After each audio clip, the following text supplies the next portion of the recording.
So, what's up guys? So, ngayon tuturo ko sa inyo kung paano mag-grid ng tama, yung pantay. Kasi maraming tatanong, paano ba mag-grid? Ano ba yung grid? Diba? Sobrang dami mga beginners.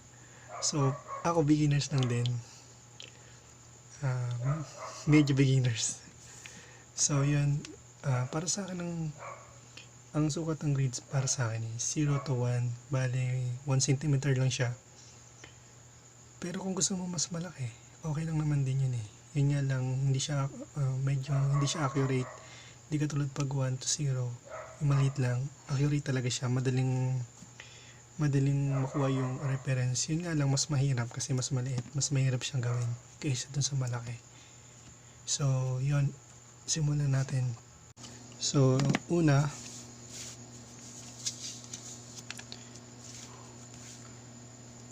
isusukat natin to. Itong 1 nakasukat tapos siya dito sa linya nito. Then lalagyan natin tuldok tong 0. Tapos dito naman sa kabila ganun din.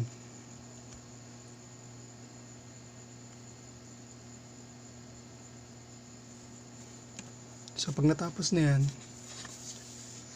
ipapantay natin yung dalawang tuldok para tama yung pantay siya at tama yung sukat.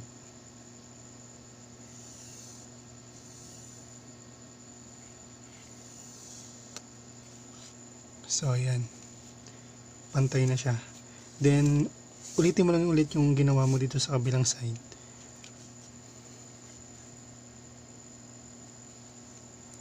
Tuldok. Then dito ulit siya man.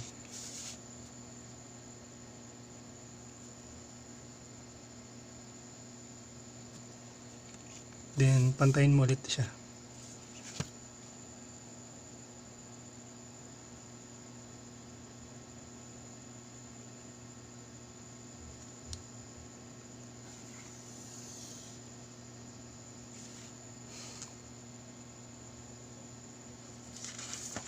Then dito naman sa kabila.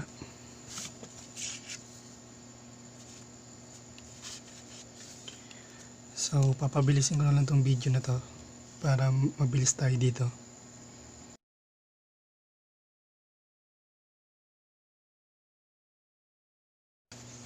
So ayun na nga guys, tapos na natin ang guhit box na to. So magsusukat na tayo ngayon ng sa grid yung, pero depende naman sa inyo yan kung malaki yung drawing yun, di mas malaki yung grade. Pero para sa akin, nililiitan ko lang yung grade kasi mas accurate at mas maganda rin talaga, mas makukuha mo yung reference mo. Pero depende pa rin kung saan kayo sanay. So yan, itong gagawin natin.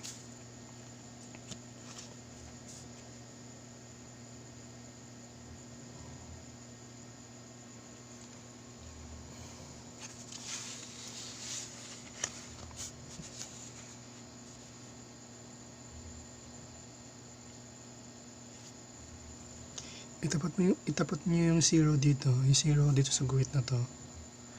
Kailangan nakatapat yung 0. Then, yung 1, tuldukan niya siya. Then, in 2, 3, and so on.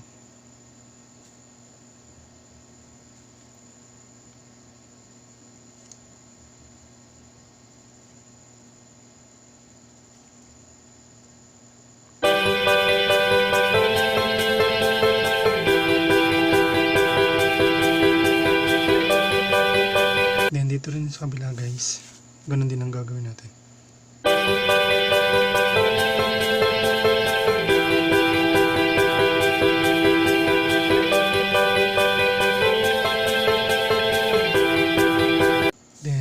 Tapos nun guys, yun, so yun nga. At ipagtatapat na natin sila. Tatapat natin yung mga guhit.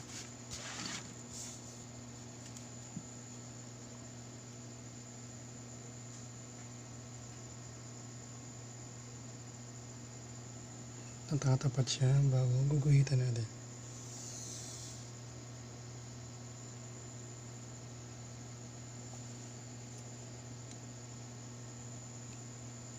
Then dito sa kabila, kagaya nga ng sinabi ko,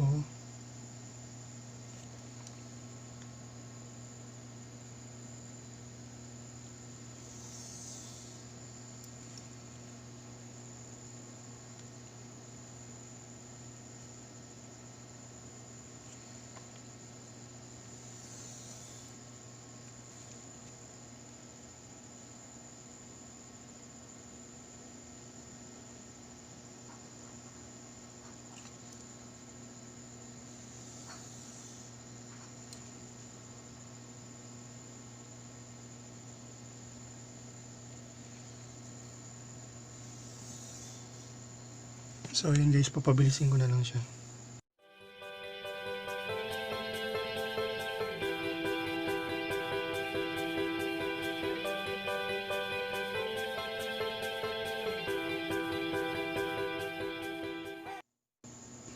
Then sunod guys, sa kabilang side naman.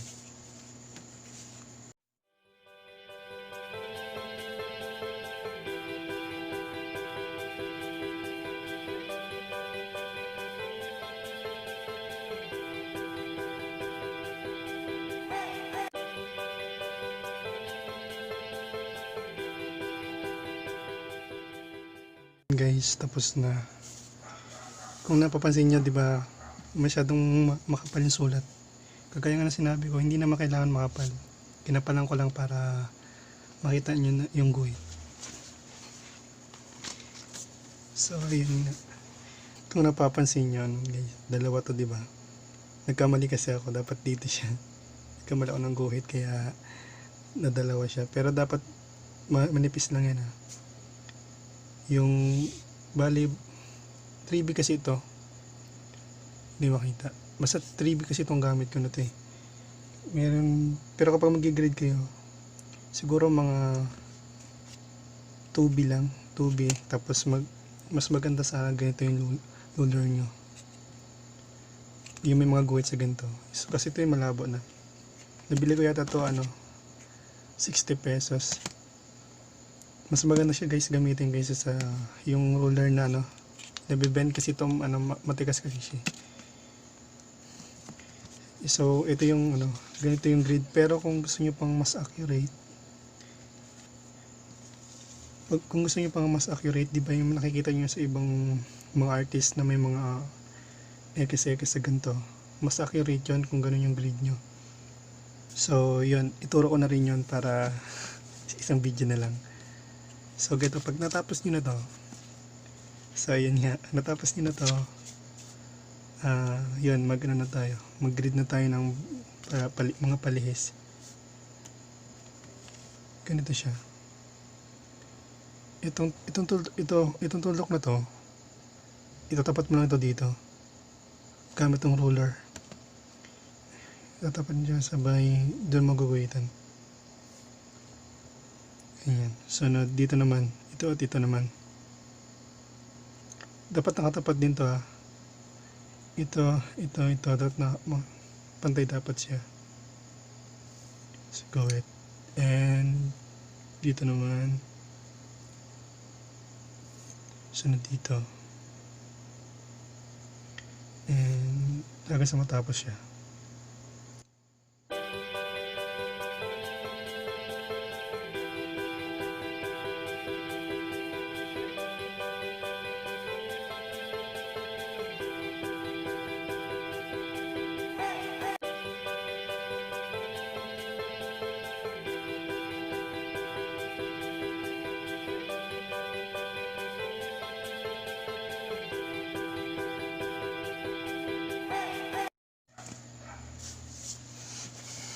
So ayan guys, tapos na siya.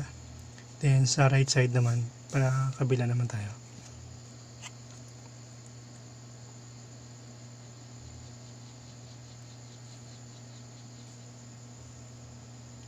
Kung napapansin nyo, hindi kasi ito pantay. Kaya hindi nakatapat dito sa isang guhit na to. Kaya ipapagtapat nyo na lang ito, ito at ito. Kasi hindi talaga siya box eh.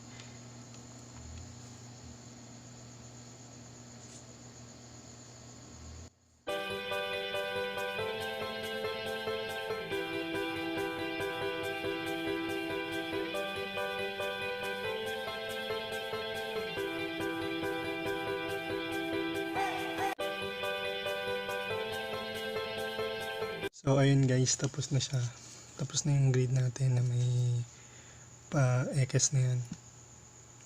So, ba't ba nag-grid, di ba? Kailangan yung grid na yan para makuha mo yung tamang angulo sa drawing mo, yung reference mo. Pero dapat yung reference mo may ganito rin at yun yung gagayanan mo. Nga pala guys, meron akong apps na ginagamit pag gagawa ng grid. Then, ipa-flash ko siya sa screen mamaya. At ituturo ko rin sa inyo kung paano gamitin yun. Sobrang dali lang nun. Hello guys. Ituturo ko sa inyo yung sinasabi ko sa inyo na apps na pang drawing. So, yun, simulan natin to.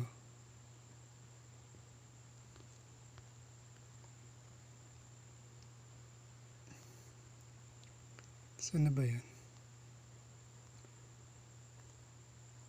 Ito pala siya guys. Ito pala siya. Drawing grid maker. Yan siya. Then pag kinlik mo to, yan yung lalabas. Mag-export ka ng photo itong sa taas. Pinutin mo siya parang folder. Yung parang folder na yan, i-click nyo yan. Then, umanap ka ng gusto, yung idodrawing mo. Example ito. Diba? Kung makikita nyo may grid na siya, pero hindi pa siya pantay. So, ang gagawin natin, papantayin natin yan. I-click nyo yung sa taas. Yung may mga guhit. Click nyo yan, then mag-add ka ng row. I-type mo kung ilang row yung gusto mo. For example, 20. Okay. Then yung katabi niya naman, yung guhit. Column naman yun. Then mag-add ka nila ng 20 para balance siya. Kasi kung nakikita nyo, hindi pa rin pantay yung grid. Ang pipindutin naman natin yung SQ sa taas para maging square. Yan na siya. Pantay na siya. Kaso nga lang makapal yung grid. Ba nakikita nyo makapal? So papanipisin natin yan. Pindutin nyo naman yung guhit dito sa gilid. Sa taas ng add. Click nyo yan. Makikita nyo 4. Palitan nyo lang yan ng 0 o kaya 1. Okay, yan. Kita nyo guys, nipis nyo na. Then, kung gusto nyo na maalisin yung kulay ng drawing, pindutin nyo lang sa taas yung BW. Mawala siya ng kulay. And, kung gusto nyo naman yung may mga cross, yung mga cross, yung mga X pala, pindutin nyo naman yung DI sa taas. So, magkakaroon na siya ng mga X. Yan. Yung huling box, yung LA, hindi ko alam para saan yan. Pero pag kinik niyo yan, number yata yan. Number ng grid. Pero hindi yung ginagamit. Hindi ko yung ginagamit eh. Kaya huwag nyo nang gamitin din. So, yun lang naman. Then, kung gusto nyo baguhin yung kulay ng grid, yung makikita ko yung kulay dun sa taas, i-click nyo lang yan. Yan. Opacity kung gusto nyo ng malabo yung grid o madark yung grid. Then yung RGB naman sa kulay yan. Kung gusto nyo ng blue, dark blue, green, then adjust nyo lang yan para gumawa siya ng kulay. For example, yan pink. Magiging pink yung grid natin. So, yun lang guys.